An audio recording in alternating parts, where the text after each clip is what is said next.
with another episode of the DJs Need Love 2 podcast. I go by the name DJ MONAE. And I'm DJ BATTIO. And this is... DJ Smart. What's goody? Yeah, we got Smart in the building. Yes, sir. Let's go. So DJ Smart, where are you from? Okay, I am from, it's crazy because when I say this, when people ask me where I'm from in Atlanta, I don't know why I say this first. I say I moved here from New Orleans, but I'm from Birmingham, Alabama. So I graduated from University of Alabama, and then I went to New Orleans, and then I moved here. So I've been here for like going on 3.5 years. Mm-hmm. How long you been DJing? I've been DJing for about, I want to say 5. 5 years? Yeah, 5 years. Wow. What got you started in DJing? What got me started in DJing? Okay, so when I was in college, I was always the person to take the initiative to, in college, it's not especially when you're doing house parties, it's a laptop and a speaker. Mm. So I was always the initiative. I took the initiative, right? I was always the person to be like, okay, I'm gonna crossfade YouTubes in and out in this bitch, and I went to a party school, so we're not really throwing no baby party. Like my bitches was lit. Yeah. Now that I think about it, I ran with about 12 girls. That's crazy. We were called the Disciples. Actually, we were walking around calling ourselves Lab Coast. My friend Courtney just reminded me of that. And if you don't know what Lab Coast is, it's the opposite of Sandos. And if you know what Sandos is, you know what Sandos is. I don't have to tell you what Sandos is. I don't know what that is. You don't know what Sandos is? I don't know what Sandos is. You know what Sandos is? No, you gonna tell us though. Come on, y'all know this sucker nigga. Come on, nope. Oh. Sandos. DJs Need Love too. We just learned something. Gang. Yeah. No, you never heard that. No, you never. Come on, y'all have heard that song by 3 6 Mafia. Oh, I've heard this song. Yeah. Okay, come on. And then Lab Coast is. Well, you already know the opposite of that is that. You know what I'm saying? So, I was always rolling with a group of girls, and we was lit. Everybody had their own kind of identity. Everybody was lit. Everybody had their own little emotion. So I was the one that really took initiative of, the music when we would go to parties and shit like that. So I'm that person, and it just would be like on Twitter they were like, "Is DJ Smart DJ?" That's how I got the name. They'll be like, "Is DJ Smart DJing tonight?" Yeah. And I hated my name for the longest, and it's like I was gonna ask you how you got the name. Yeah, that's it. That's just DJ Smart. Like, people would be on Twitter like, "Is DJ Smart?" Because everybody called me Smart because my last name is actually Smart. Like, it's not yeah, it's not made up. Yeah. And then people don't take me seriously when I say my name is Smart. They'll be like, dot. And I'm like, so I'm fighting for my life before it even gets, before anybody takes me serious. I'm like, all right, it's Smart. You know what I'm saying? So. That's kind of how it goes. I'm the person that take initiative. So when I got in college, that was cool. And then I graduated. I moved to New Orleans, and I was getting fired from all my jobs. And I was like, I got to talk to God and see what's my really path. And DJing just kept coming up. And I'm just like, you know what? You're right. I should actually invest in myself. I should actually get a computer. And I got a computer. I got a baby-ass controller because I thought on Amazon it looked bigger than I thought it was. Okay. So I was like, all right, cool. And they got a baby-ass controller, and then, that's what it happened. I just actually took initiative, and this girl that was in New Orleans, she believed in me so hard. She had this basement that I would always come practice and get music from. It was called The Cave. What's her name? Kiss Productions. Shout out to Kiss. Yeah, she was the one that really believed in me. I was like, man, I'm in New Orleans by myself. I don't know anybody. Keep in mind, I don't know anybody. And she took me in. And really just, piped me up with pictures, and I just said I was a DJ. Yeah. So when I got down here, I was like, I'm a DJ, but I didn't really have any skills. I just had a good playlist. So I'm watching people they're like booking me because I'm cute and I can talk. Women got that effect if you will do. But I was messing the gigs up because I couldn't transition. I didn't really know X, Y, and Z. This is transparency right now. Yeah, I didn't know DJ etiquette too. I remember when I got a shot at Monaco, and I think it was Key. He was probably fed up with me. I know he was fed up with me because I was dropping Finito at 10 o'clock. You know what I'm saying? I was doing some crazy shit where he's like, "Wait, you're an opening DJ, nigga. What is you doing?" And I'm like, and at that time I didn't know the culture of the club and the lounges, and so you had to learn the etiquette. And you know what I'm saying? And that's what kind of... Well, I just got to salute you for that because a lot of DJs would get a lot of pushback for saying something like that. You know what I mean? They wouldn't even want to admit that. You know what I'm saying? And that's the learning curve right there. You got to start somewhere. Yeah. I'm not afraid to admit that. Shout out to DJ Key, yeah. Yeah. So did you move to Atlanta because of, maybe how fast you would come up as a DJ? No, I moved to Atlanta. All the transparency is because I was DJing at a male review strip club. So it's a bachelorette type shit. Like, it's not a gay review. It's not that type. That sounds wild. That women would go there for their bachelorette parties and all that. It's like a Chippendale some type shit. So not all the men in there were homosexuals.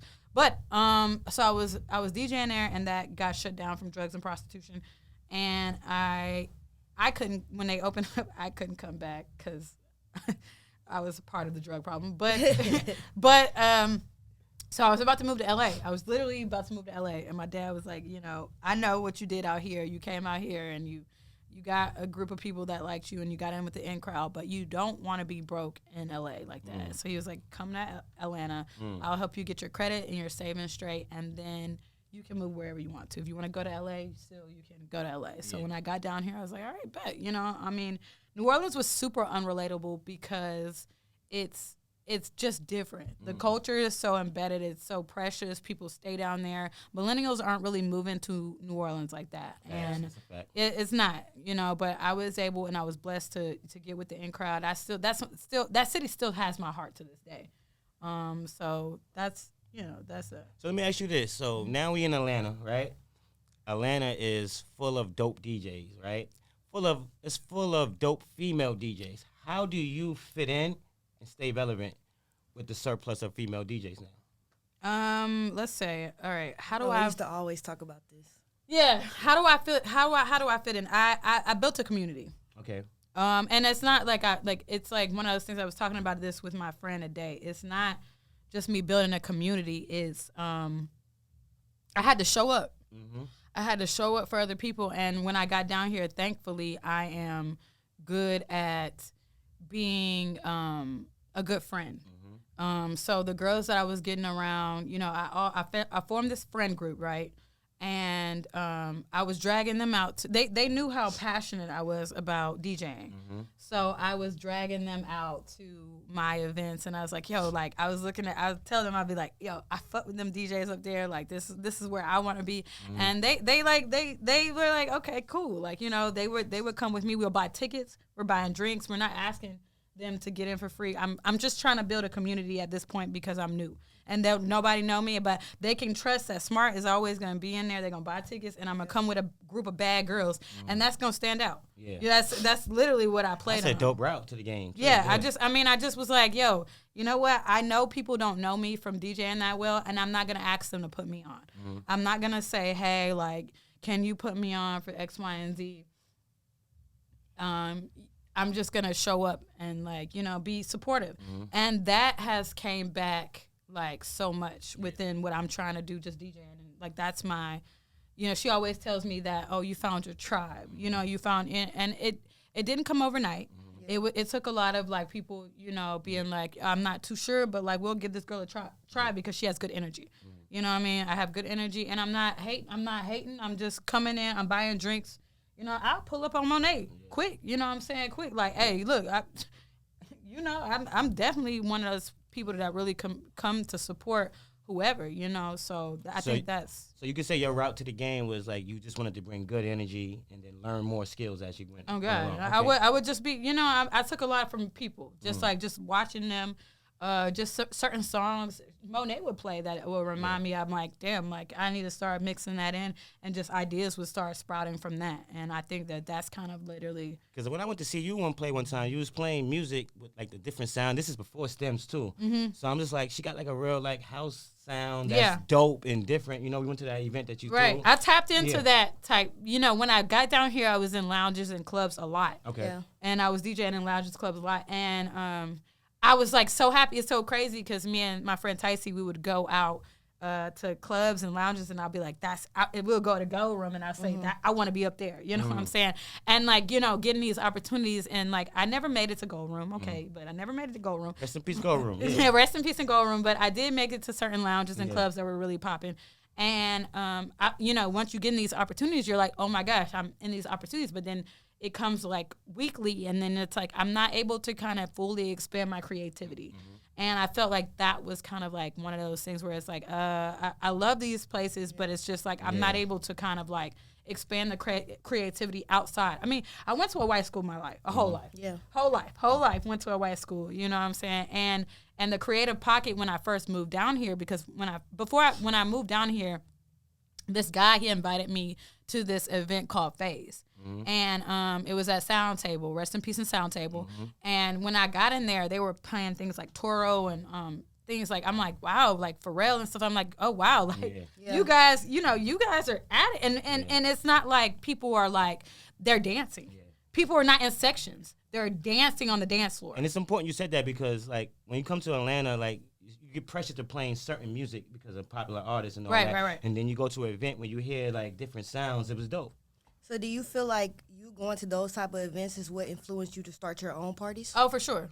Oh, for sure. It was definitely one of those things where I was like, oh, wow, I'm very much so, what do you call that word?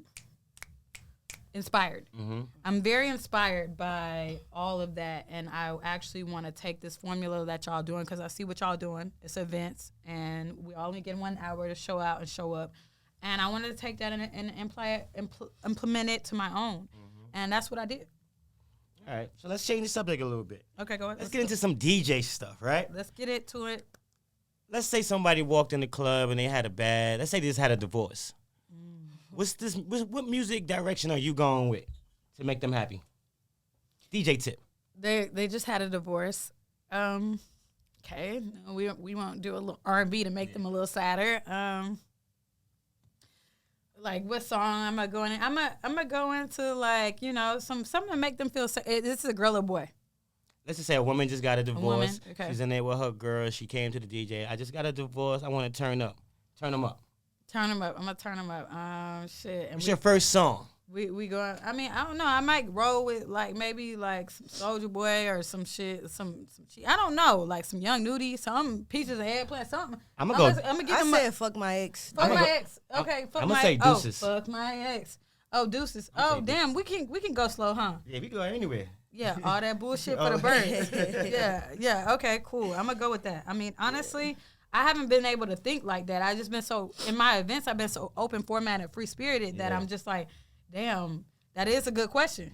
Yeah. Sometimes that's how DJs have to think. Like, it's people in here for different reasons, Oh God, I've been having to think like that for a minute, and I'm glad you said that. That's a good point because everybody, my friend Tycee would be like now she'll be like I've gotten into these different events. She'll be like, I mean, I still think you should play for the crowd. Yeah. And I'm like, you know what? Oh God, I be fighting that shit because I'm like, yo, people need X, Y, and Z different, but it's like at the end of the day, yo, like people want to hear what they want to hear, and I have to remind myself all the time that just because I didn't heard fucking Finito maybe 3,000, 10,000 times, 10 million, doesn't mean the other person is going out every weekend and hearing that shit. Right. I be having to remind myself these things because it's so easy to get caught up in like, damn, why the fuck y'all want to hear that shit again? Like, just because y'all want to hear slow jams and I heard it 10 million times, you know what I'm saying? Doesn't mean y'all go out every weekend and hear it. I mean, of course, I work in entertainment, so it's like, you know what I'm saying? I'm getting that from that, but. Yeah. So let's get into this first segment. It's called Would You Rather.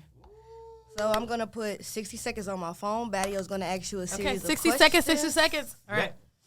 Let's do it. Let me know when you're ready, Mo. All right. 1, 2, 3. Hip hop or R&B? R&B. Host or no host? Skirt or jeans? Skirt. Shoes or sneakers? Sneakers. Headphones, no headphones? No headphones. Pioneer or Rain? Rain. You rather DJ for a younger crowd or mature crowd? Mature crowd. Pretty Ricky Hotline or Chris Brown Ain't No Way? Pretty Ricky Hotline. Tidal or Record Pool? Record Pool. JBLs or EVs? JBLs. Afro beats or Amo piano? Amo piano. Reggae or dancehall? Dancehall. Yeah, good job, man. Yeah. So why do you want to DJ for a mature crowd versus a younger crowd? Okay, so mature crowd versus a young crowd. They're allowing me to do what the fuck I came here to do. Okay. They're not coming up to me every fucking second. Let's talk about it. Let's talk about it. Yeah, they're not saying, hey, can you play this? You know what I'm saying? Hey, can you play that? They allow me to do, and I can play my like oldies. You know, my Jay-Z, my nigga what? Nigga who? You know what I'm saying? I'm able to get off certain songs that like you have to have a really mature ear to fucking get it off. You know Let's be real. Like, you see it on the internet. How annoying is that when people come up to you trying to change your selections? That's pretty annoying because it's like, damn, just let me do it. Fam, let me get myself off. You know what I'm saying? But like, I get it because I have once too been that person to be like, before I started DJing and in the college. So you were one of the people that I was once too saying, well, you know what? Actually, in college though, I did have a really good relationship with all the DJs. It was DJ Slugger and DJ fucking John Doe. Those are two DJs that really kind of ran Alabama, University of Alabama. And they would always tell me, oh, Smart, you need a DJ, you need a DJ, you need a DJ. And I'd be like, okay, well, that's cool, but I didn't start paying so much tuition money to come be a fucking DJ. Yeah.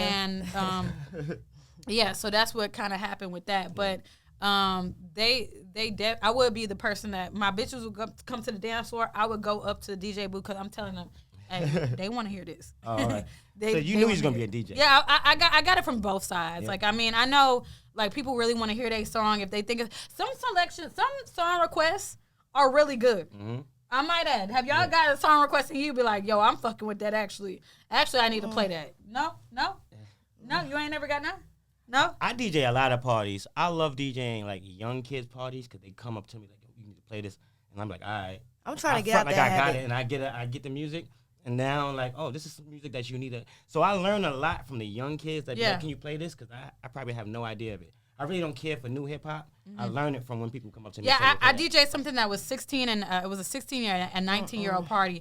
Actually, I don't know anything about that. Yeah. And they made me feel like I didn't even need to be a fucking DJ anymore. They were looking at me like, fucking, you're old as shit. And like, why would you even? At one point, I was like, man, I got my speakers in here. You can connect to both of these other bitches. Y'all go crazy in this DJed a 13-year-old birthday party, my little cousin's birthday party. They wanted to hear Rod Wave. I'm like, what the hell do y'all know about Rod Wave? No, I be saying that, bro. You can't say that, Florida. Yeah. Even when I went to St. Thomas, the nigga was playing nothing but Rod Wave. Niggas love fucking Rod Wave. Shout out to Rod Wave, man. Oh, God. Shout out to Rod Wave. I don't know. They riding that wave in Florida. Like, even my friend Tacy from Tampa, she was like, yeah, you just got to get into it a little bit more. I'm like, well, I don't know. He seems sad to me. And I'm trying to turn the crowd up in these club cultures, but they know. He got his placement when you could put it in there. So let's get into this next segment. You were shouting some DJs out, so we're going to get into the flower segment, right? Okay. I need you to shout 3 DJs out. Anybody that inspired you, they don't have to be from Atlanta. You know how to go. Okay, cool. Joe K. Joe K was dope. Joe K, I just recently saw him live in Atlanta. It was a Shaka Zulu or Shaka somebody. I don't know his correct name. But that nigga was hard. I think Cash mentioned him. Oh, okay, word. Yeah, no, that nigga was hard as fuck. I was like, yo, he's hard. The third person. You got 2 more. I go. Oh God. So no. She named 2. Oh, she named 2. Okay, my bad. One more.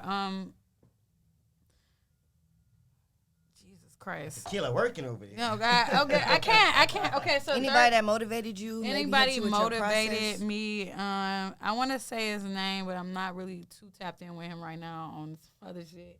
Let's see. I mean, can we just name just everybody who's inspired me? I don't know who that is, but like, you know what I'm saying? I'm giving everybody their flowers. If I came in contact with you and I came to your event or I heard you DJ, you definitely inspired me. That's dope. Let's just talk about that. Yeah.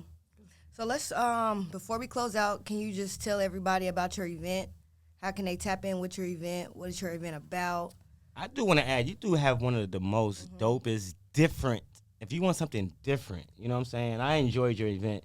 I enjoyed the second time I went as well. You know I appreciate your support. Even the speed dating events. Oh, yeah. Oh, God, I dragged her out to the speed dating event. And I'm just there just getting drunk. Bitches, you getting free liquor and free whatever from these. Come on. Look, they buying you some shit. Hey, DJs need love. Let's do it. DJs need love. I'm going to say this before I go. Muse was started just straight off of me being inspired by open format DJs and everything like that. And I think that, over the time it grew into, I changed it to a media platform because I wanted to connect with more events that are in my creative pocket, just like I'm doing.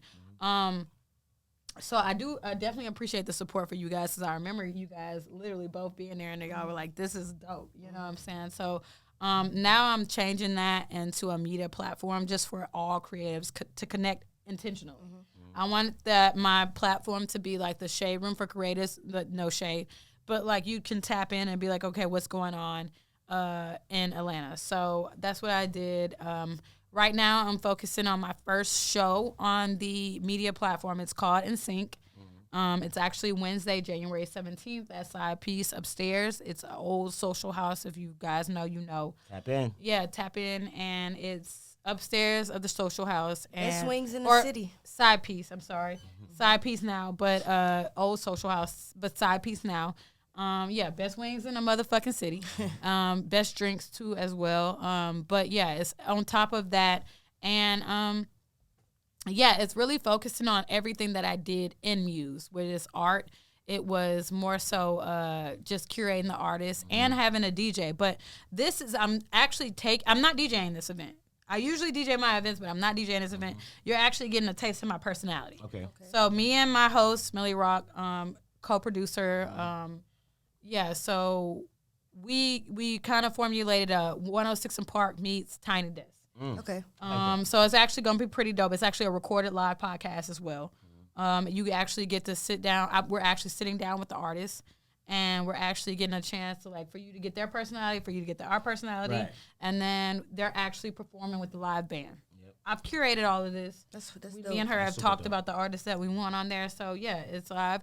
And am I giving my shout out to where you need to follow me at and everything like that? Is that going on right now? Is that going on right now? All right. Doing smart. All right. So follow me right now at SMARTTT with 4 T's. My live is going crazy with just 13 people in there, but like SMARTTT with 4 T's. My Muse Media Network on Instagram. That's MUSE Media .media. And In Sync, literally how you spell In Sync. Well, no, not literally, because it's IN and SYNC. So, ATL. But we definitely have to bring you back, because I don't feel like we really got deep, and you have a lot to talk about. Oh, you got a lot to talk about. Bring I'm a talker. I'm a talker. So, but no, look. I just want to say I'm gonna give y'all flowers, because I think that you starting it off, bringing MONAE in was a gem.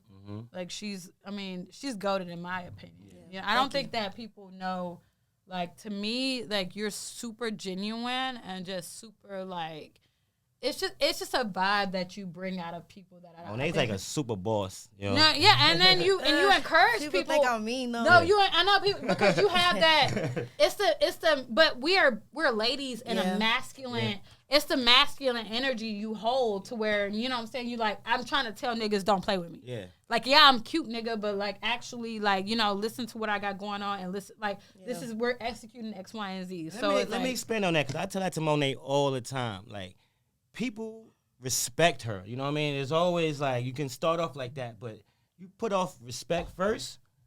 I encourage every woman that picks up a turntable to put your respect out there first. You know what I'm saying? Yeah. Oh, God. Because you can't go back from there. You know what I mean? You can't. Let me ask you this. This is going to be the clip. Why do DJs need love? All right. I'm going to tell you exactly why DJs need love. We are the heart of the party. I don't want to, even when I was getting booked in these, getting booked in these lounge and club scenes, not so much, some kind of sort of low key, but this is a thing I'm gonna say.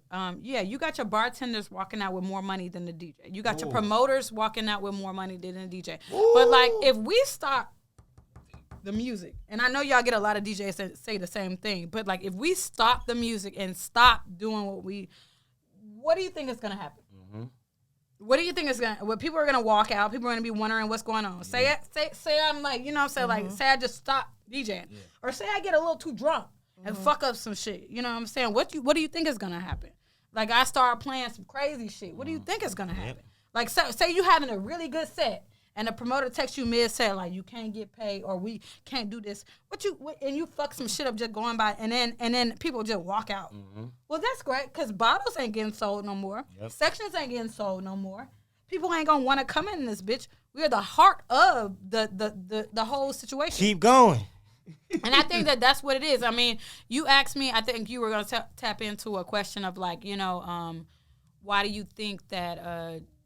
I can't really remember the question right off the bat, but I will say this, that I think that DJs need love too, because at the end of the day, we're performing. Yeah.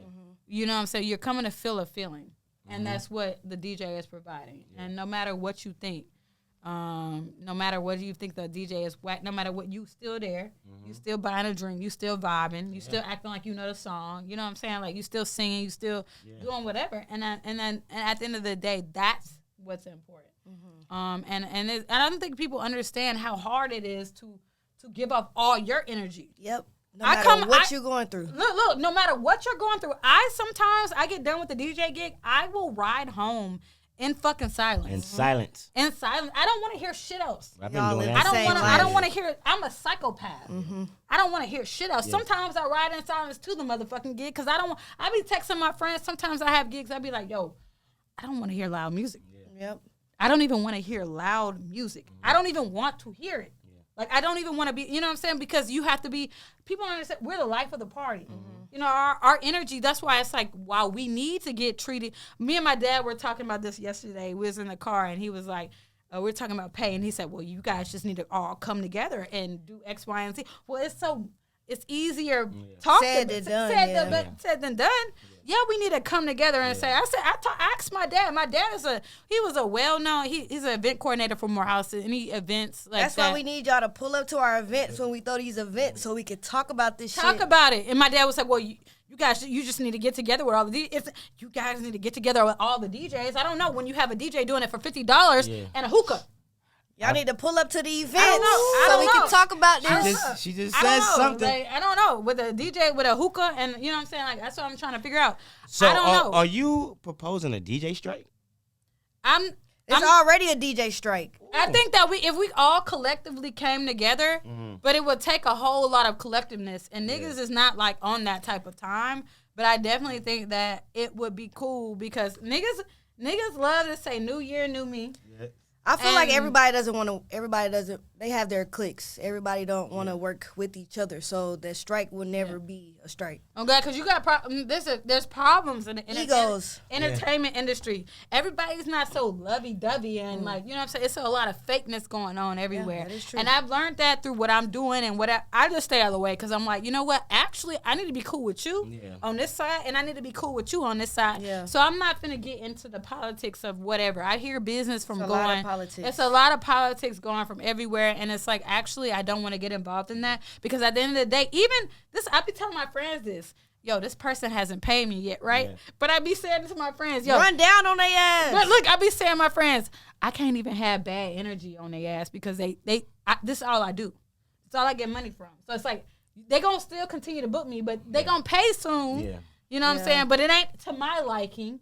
It ain't to my whatever, but at the end of the day, I can't have no bad energy with these people that keeps consistently. And you know why you feel like that? Because you love what you do. We love what we do. And it's so sad that we saying this right now. Like, I'm one person that I will bring the bad energy just to change the behavior. And we love that. We love that. Like, I don't care if you don't book me no more, but don't never not pay me on time. Okay. That's never okay. Yeah. It's never okay to not pay a DJ on time. I need to put that out there. It's never okay. It's been never okay. I've seen. So a gym, can I just give a gym for DJs? Yeah. Please. If you ever get booked by a promoter for the first time, always try to negotiate getting paid when you get there. Yeah. And I've done that, not knowing like if it'll happen or not. And it's happened. It's happened, yeah. And that's the behavior you started with, and now he can't do nothing else but that. You know what I mean? But see, people, I know cold-ass DJs that got 9 to 5, right? Cold-ass DJs, right? And they able to be like picking and choosing and saying what the fuck they want to promoters. I'd be like, get them. Get them for me because I can't do that because I need the money because this is how I pay my light bill actually. That's a gym right there. Oh, God. You know what I'm saying? I be thinking in my head, you tell him that. You tell him that. You tell him that right now because I can't do it because I actually need the money. But you tell him that shit. I be standing for that shit. I be like, stand on business. Well, I be telling them like, yo, stand the fuck on business. And that's how we're going to close out because this is why we have the show. 2024, stand on business. Standing on business, man. So this is another episode of DJs Need Love Too. DJ Smart came and killed it. I'm DJ BATTIO. Yeah, no, and I want to give you your flowers. I haven't gave you your flowers yet, but I think that this is well needed for everybody who is trying to, because we talked about this before the show. It's not just us DJs and we want to interview. You're actually giving tips for other DJs that are actually looking up and being like, I want to actually get involved in this. And that's very important. And that's what we are looking at to be like, oh, okay, you're influencing other DJs to be like, yo, actually, I want to get involved in this, and actually I want to change the game. And I think that that's where it stands out. This isn't just a get to know you type shit. We're actually influencing people that actually want to get into this to be like, yo, let's actually, I want to get into this, but I'm actually taking everything I'm listening to what they hear, and I'm actually gonna apply it. And that's what breaks DJs. Well put there, Smart. You know what I'm saying? You got that shit. You got that shit. Hey, you got that, and this is my girl right here. If anybody doesn't know, like MONAE, we done been through some shit together. We done been through some shit. We done been in the trenches, and then we done been like, I'll look at her from crew, and she had Fin and Feathers. I'm looking at her through the damn glass. I'm looking at her through the glass like, bitch, what you got there? What you got going on? You know what I'm saying? So I think that this is dope to actually really experience this, and like, I've been seeing your dreams come to life. Yeah, I've been seeing y'all support me. And I think that supporting y'all through y'all. We need you at the next event, Smart. Oh God, I got y'all. Look, so let's close out. I'm gonna say this too. I'm gonna say this too. Before I had some like, I don't fuck with this DJ, so I ain't gonna come to this and I ain't gonna come to that. And you was like, don't ever not come to my shit because you don't feel types of way. And I want to say this. Actually, you're right. You're absolutely right. Just because I don't feel some type of way about something that a DJ has done or something to me, I don't need to support me. I don't need to. I don't need to not show up for you. And actually, that shit that I'm gonna start. I'm in 2024. I'm not arguing with people no more. Yeah. I'm gonna say it makes sense why you think that because and that's a mature way to put it. Because you got your perspective on this, and I got my perspective on that. That's dope. And honestly, because we don't agree because of our different perspectives, it makes sense why you think like that, and it probably makes sense why I think like that. And nothing is like, I'm not tearing you down. I don't want you to tear me down. Yeah. So it's like moving forward, actually, I'm going to be as supportive. And if I don't fuck with you, it's cool. It's a distance, but like I'm still showing up for my other friends. Yeah. I don't have to be like, we don't have to be divided in a certain type of way. And I've had to grow. And my mentality had to get to almost auntie status. I'm getting older. And honestly, when you're getting older, like, you know what I'm saying? That's Smart. We got to close it out, baby. Let's close it out, yeah. Smart is in the building, man. On God. That was a good interview. That was another episode of the DJs Need Love 2 podcast. Like I said, I go by the name DJ MONAE. I'm DJ BATTIO. And that DJ Smart. And we are DJs Need Love 2. Yep. And we're going to bring her back for part 2, baby. Let's get it. Yeah, we could have kept going. I know. I love you guys.